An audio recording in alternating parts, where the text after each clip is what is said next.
Fala galera Casque, seja bem-vindo ao programa Podcasque feito para você, onde a gente trabalha temas para o seu bem. E neste momento convide os seus amigos, colegas, família para estar assistindo também. Nós estaremos agora iniciando, apresentando os nossos convidados deste programa. Começamos com o Wilson, monitor lá do colégio. Temos também aqui a aluna Flávia, do 3º A, que nasceu em São José do Rio Preto, certo? Certo. E aqui também temos a professora Eide, a nossa professora de História do 6º ao 9º ano. Muito bem.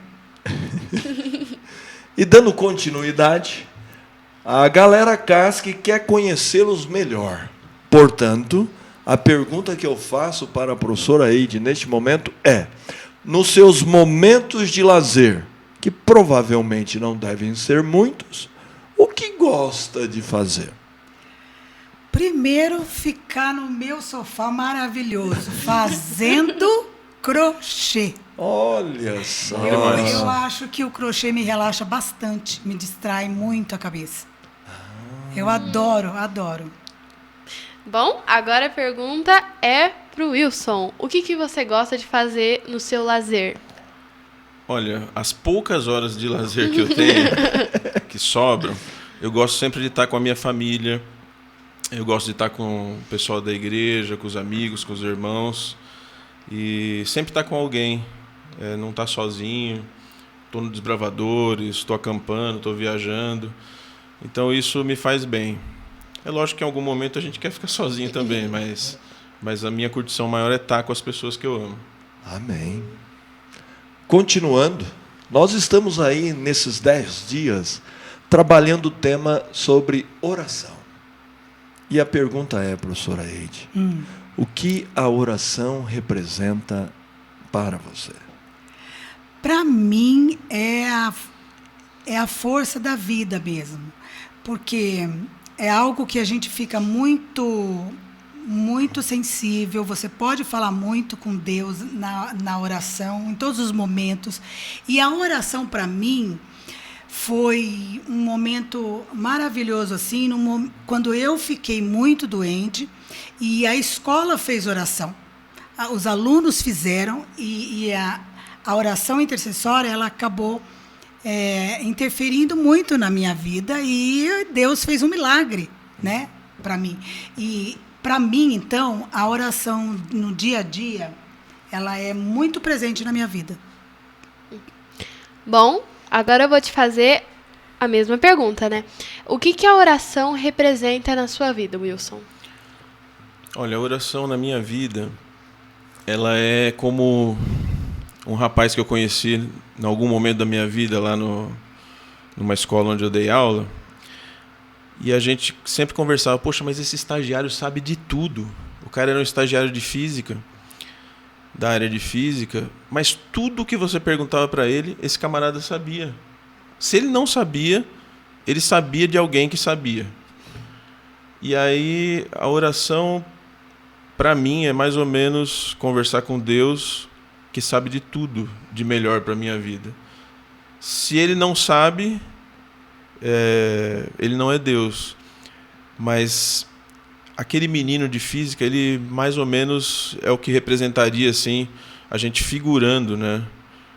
Falando em alguma coisa palpável, assim, que a gente não tem que imaginar Deus, mas alguém na Terra, assim, ele sabia a resposta para tudo, e Deus sabe a resposta para tudo, mesmo quando você acha que errou, que tem alguma coisa em desacordo, acho que Deus errou nessa daqui, mais lá para frente você olha para trás e vê que ele acertou.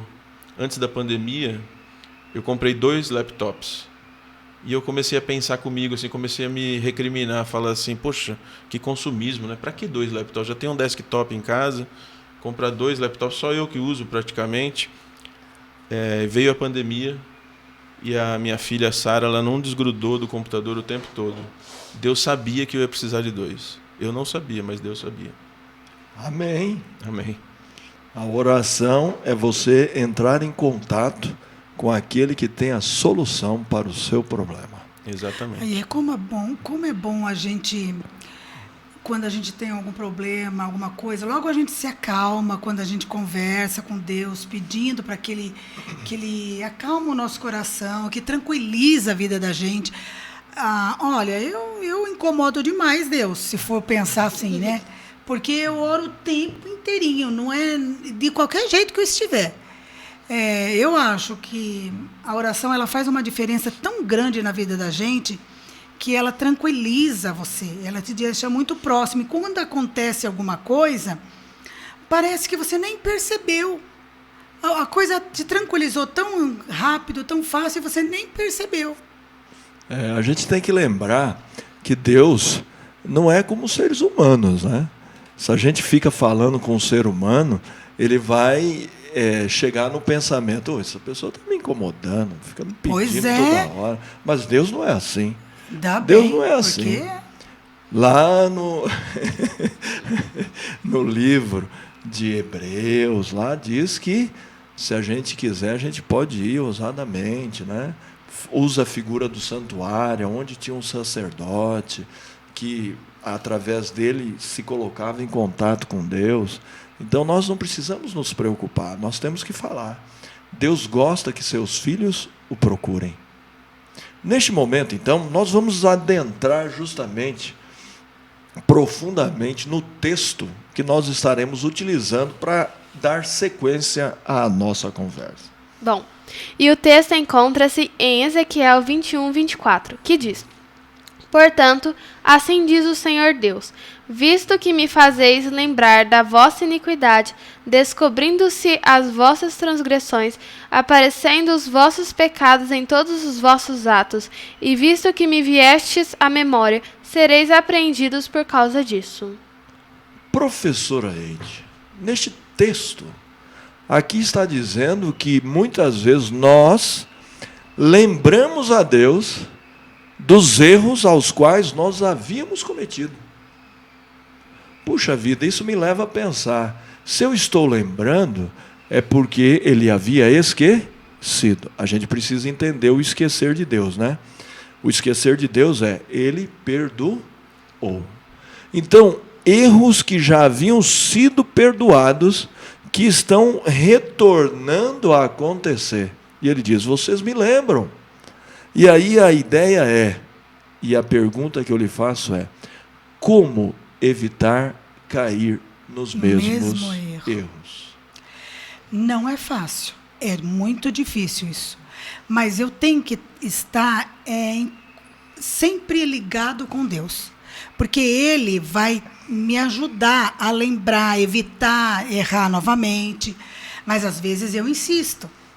Às vezes você vai e erra de novo. Mas como que Deus é tão bom que Ele acaba perdoando a gente assim com uma facilidade tão grande, né? E a gente tem que estar, então, ligado com Deus para tentar não errar de novo. Mas a gente é tão falho que a gente acaba errando. E você insiste de novo, para pedir perdão para Deus de novo. E Deus continua te perdoando, porque a paciência e o amor de Deus é tão grande com a gente que Ele perdoa, olha, há muito tempo. Às vezes a gente nem se perdoou ainda, mas Ele, já perdoou a gente há muito tempo. E a gente fica lembrando. Disso. Bom, as nossas ações, elas demonstram o que está em nosso coração, né? Isso me faz lembrar de uma frase que diz que caráter é aquilo que você faz quando ninguém está vendo. Porque o que você, no fundo, o coração é um jeito de simbolizar as suas escolhas, né? De um modo mais sentimental. Então, Wilson, eu queria saber se você concorda com essa afirmação, né, de que as nossas ações refletem o que está em nosso coração e se conseguimos esconder algo de Deus. Sim, eu concordo. A Bíblia, em algum momento, fala assim, a boca fala aquilo que o coração está cheio, né? A mente, o que a mente tem lá dentro, a gente externa pelo falar. E a Bíblia também cita que enganoso é o coração do homem, mais do que todas as coisas. Então, nós temos que tomar um cuidado. O primeiro é confiar no nosso próprio entendimento, né? A Bíblia também cita que nós não devemos nos apoiar no nosso próprio entendimento. Problemas virão na minha, na sua, na vida de todos nós. Mas quando você se apoia na oração em Deus, num ser que é onipotente, onipresente, onisciente, isso faz toda a diferença. Imagina que você tem como consultar alguém que tem a solução para todos os seus problemas. Como eu te falei, naquele menino que trabalhou com a gente sempre recorria àquele estagiário, porque a gente percebia que ele sempre tinha uma resposta para os nossos problemas. E eram respostas plausíveis. A gente conseguia solucionar os problemas com aquilo. Isso faz a diferença no dia a dia. Então, eu acho que é por aí. A gente tem que orar, sim, porque o nosso Criador sabe como tudo se formou e sabe como solucionar tudo na nossa vida. É muito interessante quando a gente pensa no erro, né? Tem um erro que a gente comete por descuido. E tem um erro que a gente comete por decisão consciente de que quero fazer isso, né? Deus está justamente nesse texto falando deste erro. Porque quando o erro é um acidente, como é que eu lido com ele? Percebi que errei. O que eu devo fazer? Eu devo imediatamente correr diante de Deus. Senhor, me perdoa. Sou fraco. Não tenho forças. Não quero continuar assim. Deus vai perdoar. Quando a pessoa ela faz um erro consciente, querendo errar, aí a coisa complica. É porque aí a gente vai tentar buscar algumas situações para a gente poder sair bem, como se aquilo não fosse erro, né? Não tem nada a ver, né? Tá tudo bem assim. É isso, a gente quer tentar barganhar. É essa uma das coisas que acontece muito. E para Deus não é isso. Para Deus não vai existe adiantar isso. nada. Não adianta. É um erro que a gente precisa ter consciência e mudar e acabou. Né? Mas sozinho a gente não consegue. Sem mudança não existe perdão. Pois não? Um negócio que a gente não pode esquecer é que o ser humano é muito falho. E a gente tem vários casos na Bíblia, e mesmo no nosso dia a dia a gente pode ver pessoas que erram várias vezes. Não que isso seja premeditado ou consciente, mas ela acaba caindo várias vezes porque o pecado é como um vício. Se você começa a praticar ele, não é do dia para a noite que você consegue sair dele. Você tem que ter algum esforço de oração, de colocar o seu joelho no chão e lutar contra a sua natureza, né? Nós temos uma natureza pecaminosa dentro de nós. Nós nos surpreenderíamos se pudéssemos ter acesso aos recôncavos da nossa mente e saber o que nós seríamos sem Deus, sem a companhia dele, sem a oração, até onde nós chegaríamos. Nós somos muito falhos e muito tendenciosos ao pecado.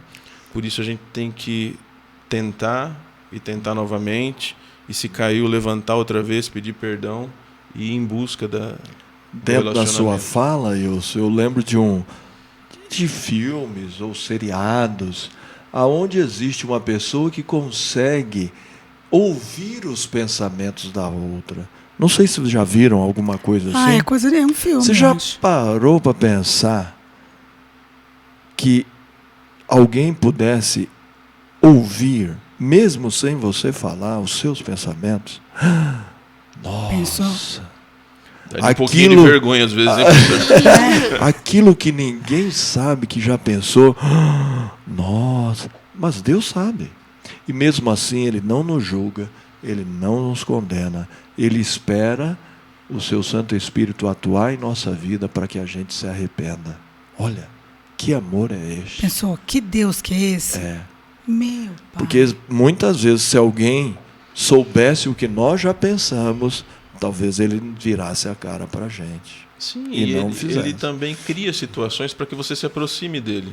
mesmo você não querendo, você vai se encontrar em situações no dia a dia, ele vai te colocar pessoas no seu caminho para que elas te levem alguma palavra, te levem alguma instrução.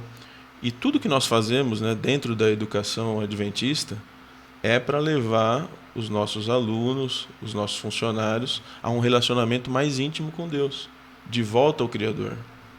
E Amém. como que a gente vai fazer isso? Através das nossas atitudes também. Sim. As nossas atitudes, elas mostram muito como que a gente é no dia a dia, como que você vai lidar com muitas situações. Às vezes a gente é mais tempestiva, né? Mas você acaba tendo um outro lado que você lida melhor com as situações. E o aluno vai observando todas essas coisas da gente. E vai aprendendo. É, Modelos, né? Exemplos, tá? é. Bom, se a gente voltar logo no comecinho do texto de Ezequiel, nós vamos ler que assim diz o Senhor. Então está claramente mostrando que quem está falando aqui é Deus. Como que a gente pode perceber no mundo onde a gente tem tanta facilidade de receber informações, perceber qual que é a voz de Deus, a vontade dele? Olha, eu também acho isso difícil. Eu acho isso difícil, porque às vezes a gente pede coisas para Deus e na hora é resolvido. Você já sente, você já está mais calmo, você já está mais tranquilo. Alguma situação acontece, depende do que você pede. Mas existem situações que a gente fica pedindo, que a gente fica pedindo, que a gente fica pedindo e ela não resolve agora. Talvez a gente precisa pensar, será que é isso que Deus está querendo que você faça? Isso que você está pedindo? Talvez não está acontecendo porque você tem que mudar de rumo, de outro pensamento, outra coisa.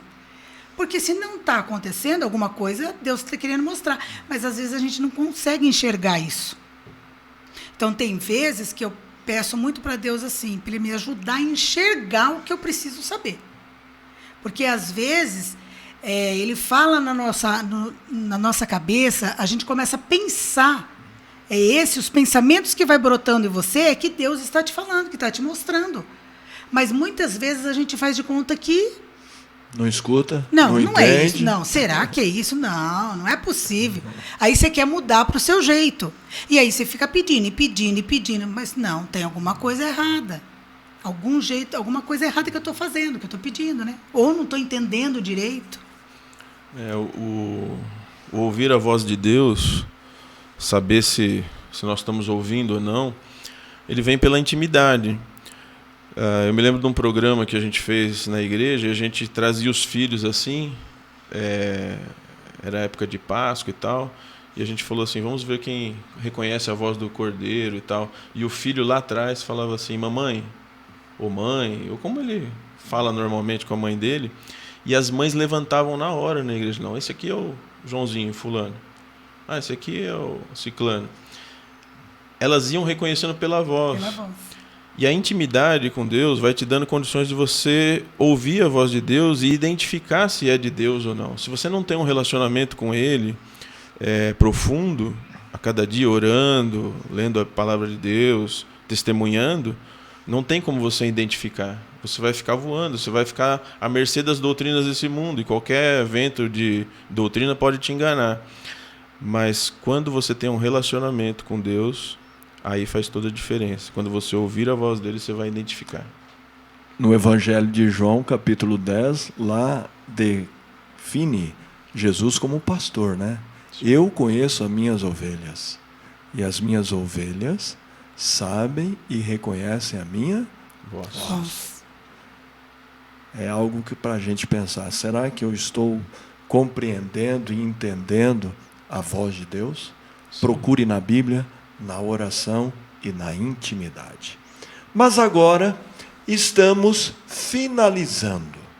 Nós estamos agora no momento mais importante, que é o momento onde cada um dos nossos convidados vai deixar uma mensagem para a galera Casque.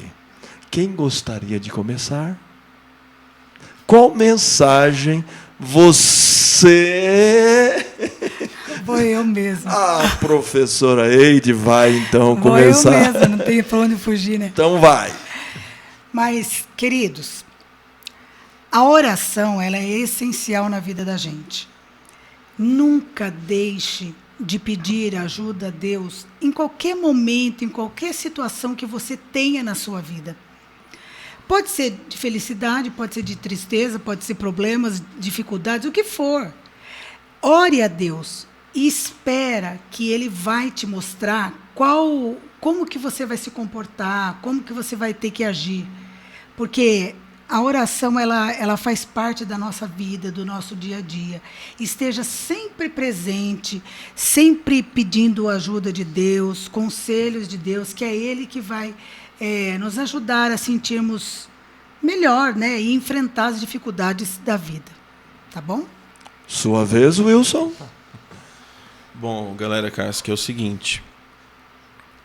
Eu penso que vocês devem imaginar uma situação hipotética. Imaginem que vocês recebem R$ 86.400 todos os dias. E vocês têm que gastar esse dinheiro nesse dia. Amanhã tem mais R$ 86.400.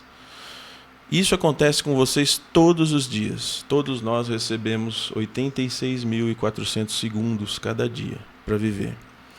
E devemos vivê-los em oração constante.